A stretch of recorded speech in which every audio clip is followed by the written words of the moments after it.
Assalamualaikum warahmatullahi wabarakatuh. Welcome to my YouTube channel. Baiklah, pada kesempatan kali ini kami akan membahas materi tentang identifikasi segmen dan target pasar dalam Islam. Baiklah, kami dari kelompok 7. Nama-nama kelompok yang pertama yaitu saya sendiri, Winda Octavia, dan teman saya Yunita Erliani. Kami berasal dari kelas ES Ekonomi 4B, maksud saya dari IAIN Curug, dengan dosen pengampu kami yaitu Ibu Mega Ilhamiwati SSY MA. Terima kasih buat teman-teman yang sudah mampir ke channel kami.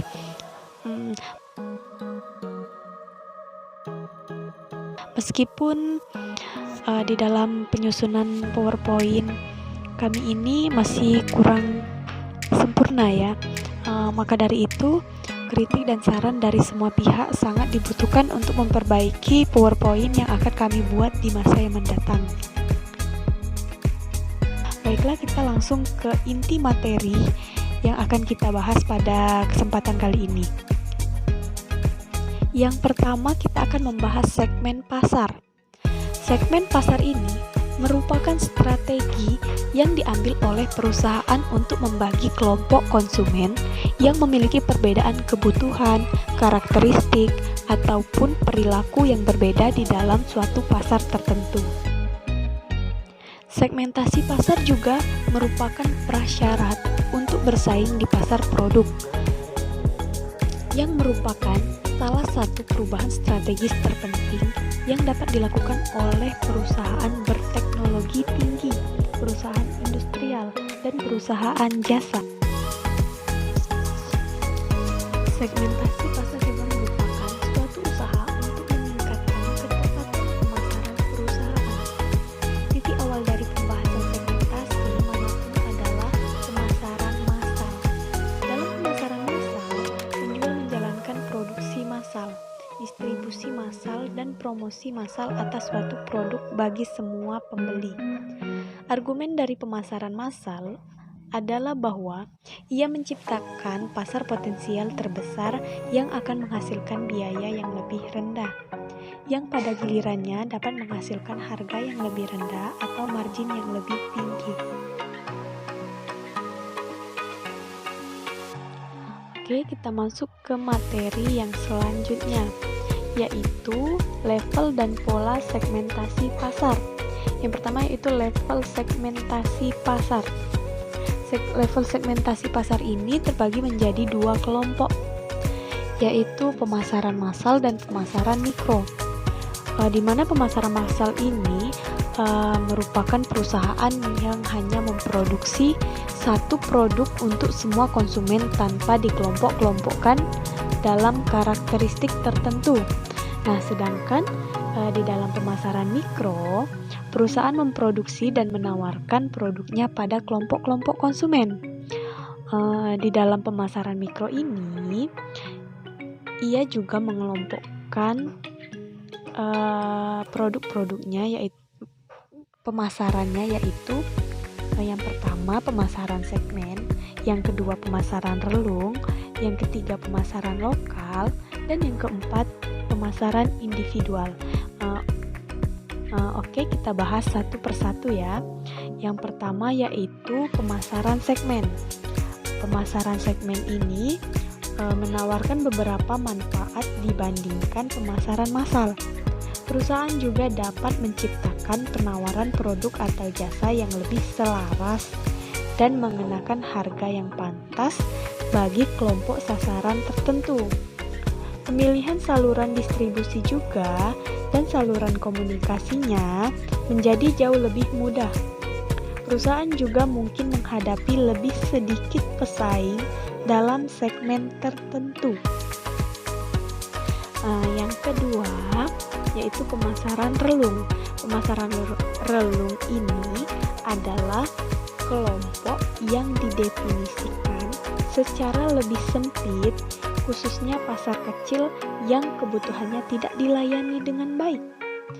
Pemasar biasanya mengidentifikasi relung dengan membagi-bagi sebuah segmen menjadi subsegmen atau dengan mendefinisikan sebuah kelompok yang mencari gabungan manfaat khusus yang berbeda dengan yang dicari kelompok lain.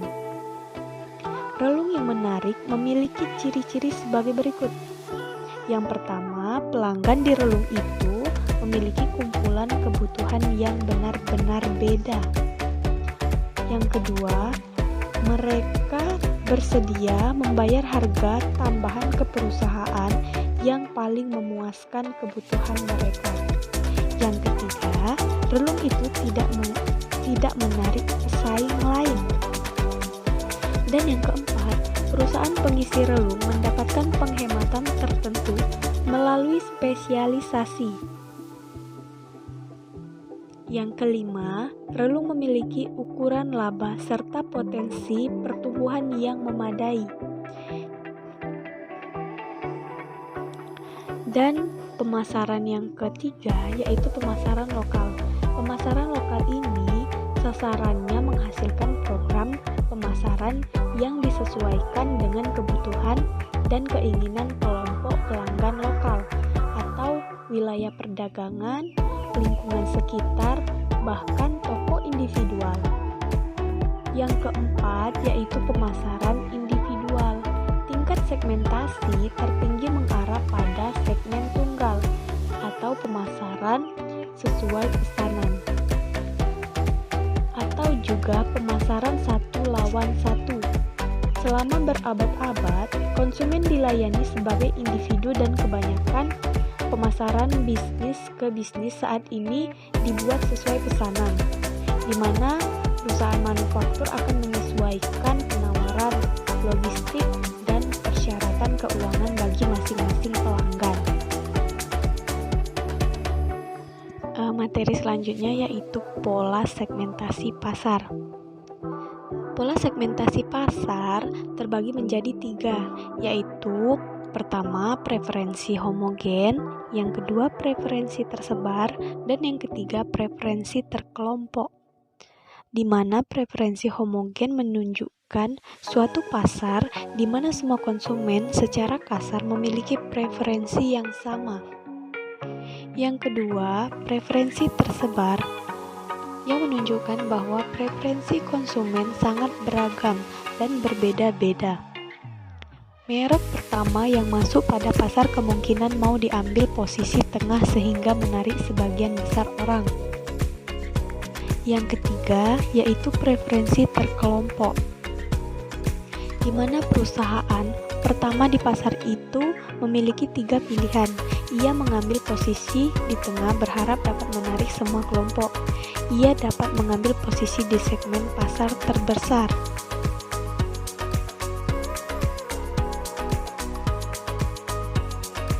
Oke, kita ke materi selanjutnya, yaitu segmen pasar konsumen dan segmen pasar bisnis. Oke, kita di sini akan membahas satu persatu segmen pasar. Yang pertama kita akan membahas segmen pasar konsumen. Di dalam segmen pasar konsumen ini terbagi menjadi 4 bagian segmen.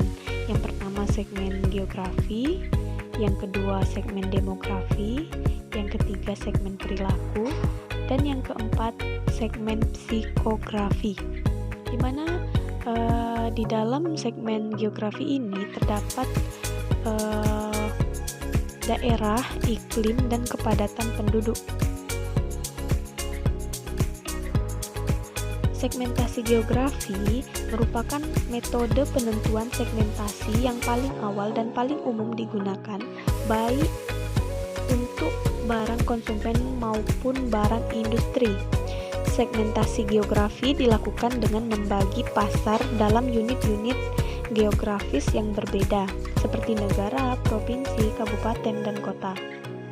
Kemudian, ahli strategi akan memutuskan untuk beroperasi di salah satu atau sebagian wilayah geografis tersebut.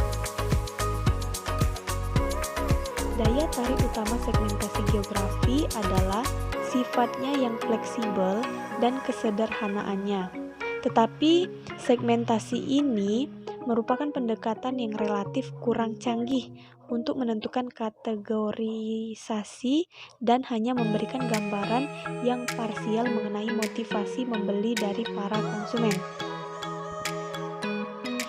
Yang kedua, segmen pasar demografi yang terdapat usia, jenis kelamin, jabatan, agama, ras, nasionalitas, ukuran keluarga, gaya hidup keluarga.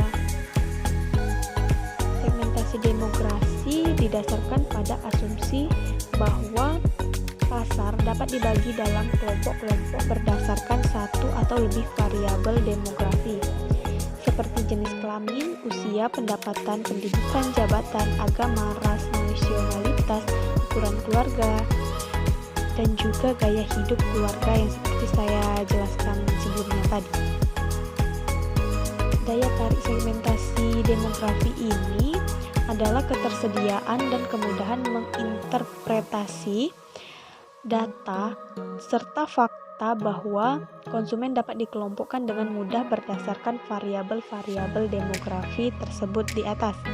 Pada umumnya, segmentasi demografi ini dibagi dalam 3 kelompok besar, yaitu segmentasi berdasarkan siklus hidup keluarga, yang kedua, segmentasi berdasarkan jabatan dan pendataan, dan segmentasi berdasarkan jenis kelamin.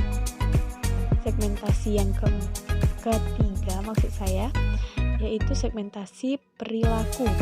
Segmentasi perilaku didasarkan pada sikap, pengetahuan, manfaat yang dirasakan pembeli, kesediaan melakukan inovasi, loyalitas, tingkat pemakaian, dan respon terhadap suatu produk. Di antara variabel tersebut, segmentasi berdasarkan manfaat merupakan segmentasi yang paling banyak digunakan. Kategori yang lain yang sering digunakan adalah segmentasi berdasarkan status pemakai dan segmentasi berdasarkan loyalitas. Dalam menerapkan segmentasi berdasarkan perilaku, perencana pemasaran berusaha mengukur sistem konsumen dan persepsi konsumen terhadap berbagai merek dalam kelas produk tertentu. Informasi yang diperoleh tersebut kemudian digunakan untuk menentukan strategi pemasaran. Dan yang terakhir yaitu segmentasi psikografi, yaitu di dalamnya terdapat kepribadian, gaya hidup, dan kelas sosial. Segmentasi berdasarkan psikografi ini dilakukan dengan mengidentifikasi 3 jenis karakteristik dan perilaku sosial yang berbeda, yaitu yang pertama perilaku yang berorientasi tradisi yang tidak banyak berubah dan mudah diprediksi dan digunakan untuk menentukan segmentasi. Yang kedua, perilaku yang berorientasi pada pihak lain, di mana seseorang akan selalu berusaha untuk menyesuaikan diri dan beradaptasi dengan perilaku mereka yang sekelompok dengannya atau per grup. Yang ketiga, perilaku yang berorientasi pada diri sendiri, di mana seseorang tidak peduli terhadap perilaku orang lain. Karena segmentasi berdasarkan personalitas seseorang itu sulit untuk diukur, maka kemudian dikembangkan segmentasi berdasarkan gaya hidup. Karena gaya hidup akan mempengaruhi pola permintaan konsumen. Ada banyak model yang dikembangkan untuk menentukan segmentasi berdasarkan gaya hidup. Di antaranya adalah model VALS, Young and Rubicam, Porteous, and Taylor Nelson Monitor. Segmen pasar yang kedua yaitu segmen pasar bisnis, di mana segmen pasar bisnis ini terbagi menjadi 3 bagian, yaitu yang pertama, pembeli bisnis mencari kumpulan manfaat yang berbeda-beda berdasarkan tahap yang mereka lalui dalam proses keputusan pembelian, yaitu first time prospect atau calon pertama kali para pelanggan yang belum pernah melakukan pembelian. Yang kedua, novice atau pemula, para pelanggan yang memulai hubungan pembelian. Yang ketiga, sophisticated atau berpengalaman, para pelanggan lama yang menginginkan kecepatan dalam perawatan dan perbaikan, pembuatan produk berdasarkan pesanan dan bantuan teknis yang handal. Yang kedua yaitu Rangan Moriarty and Sword mempelajari pasar komoditas yang telah dewasa, pita baja, dan menemukan 4 segmen pasar bisnis. Yang pertama, program buyers, yang kedua, relationship buyers, yang ketiga, transaction buyers, yang keempat, bargain hunters. 3. Bregman and Vincentis mengemukakan rencana segmentasi yang mengklarifikasikan pembelian bisnis ke dalam 3 kelompok. Yang pertama, price oriented customer atau pelanggan berorientasi harga atau transactional selling atau penjualan transaksi. Yang kedua, solution oriented customer atau pelanggan berorientasi solusi atau consultative selling, penjualan konsultatif. Yang ketiga, strategic value customer, nilai strategi pelanggan atau enterprise selling atau penjualan perusahaan. Pembahasan kita yang terakhir yaitu penetapan target pasar. Di dalam penetapan target pasar, setelah kita memutuskan bagaimana menentukan segmen pasar, maka seorang ahli strategi harus membuat keputusan mengenai berapa banyak segmen yang akan digunakan. Untuk itu ada 3 faktor yang harus diperhatikan. Yang pertama, besaran dan potensi pertumbuhan dari setiap segmen. Yang kedua, daya tarik struktural segmen-segmen tersebut. Dan yang ketiga, sasaran dan sumber daya perusahaan. Pada umumnya, perusahaan besar berfokus pada segmen pasar yang volume penjualannya besar. Sedangkan perusahaan kecil akan menghindari segmen pasar yang besar terbatasnya sumber daya yang dimiliki dan banyaknya pesaing yang lebih besar. Kesimpulan dari materi identifikasi target pasar dalam Islam ini yaitu keputusan tentang penentuan pasar sasaran yang akan dilayani merupakan keputusan strategi bisnis yang paling menentukan. Pilihan strategi ini adalah tentang bagaimana bersaing dalam setiap pasar produk yang diminati. Selain itu, ada analisis penentuan posisi yang berguna dalam mengestimasi tanggapan pasar, mengevaluasi persaingan dan preferensi pembeli. Informasi analisis dikombinasikan dengan pertimbangan dan pengalaman manajemen merupakan dasar untuk penyeleksian strategi penentuan posisi. Baiklah, itulah materi yang dapat kami sampaikan dalam kesempatan kali ini.